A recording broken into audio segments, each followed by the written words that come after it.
Pemerintah Kabupaten Biren terus berupaya dalam mewujudkan kawasan yang bersih, asri, dan terbebas dari sampah. Maka oleh sebab itu, perlu adanya rencana dan strategi dalam menangani serta menanggulangi permasalahan tersebut.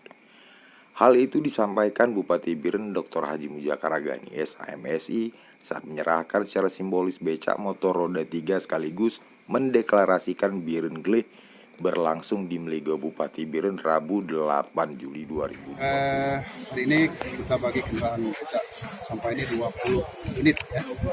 Yang kita peruntukkan pada desa-desa atau kampung yang ada di lingkungan Kota Biren. Di samping kampung-kampung yang ada hubungannya dengan kebersihan seperti Kosimpo, ada hubungannya dengan pariwisata.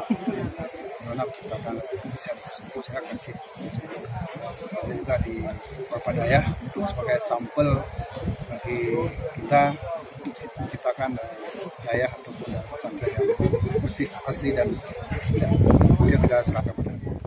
Dalam kesempatan itu, Ketua Aceh Green Conversation Suhaimi Ini Hamid adalah merupakan Esos deklarasi menyampaikan, Biren. Kita mengharapkan bahwa pembangunan Biren ke depan adalah pembangunan Biren yang menitik beratkan terhadap pembangunan berkelanjutan.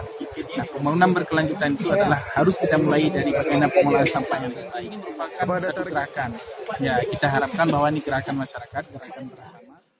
Sementara itu, Kecik Gampung Krung Simpul sebagai salah satu penerima motor roda 3 juga turut mengapresiasi program yang digagas oleh Aceh Green Conversation dan Pemkab Terima kasih Biren. kami ucapkan kepada Bapak Bupati Biren, kemudian Dinas Lingkungan Hidup, dan juga Yayasan Aceh Green yang telah membantu becak motor untuk Kampung Kucingpo.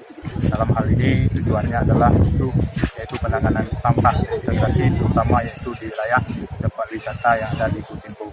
Insya Allah kami berkat bantuan ini akan kami kelola dengan baik, dan juga insya Allah dalam waktu dekat kami akan launching juga di kampung yaitu untuk penanganan sampah secara terintegrasi.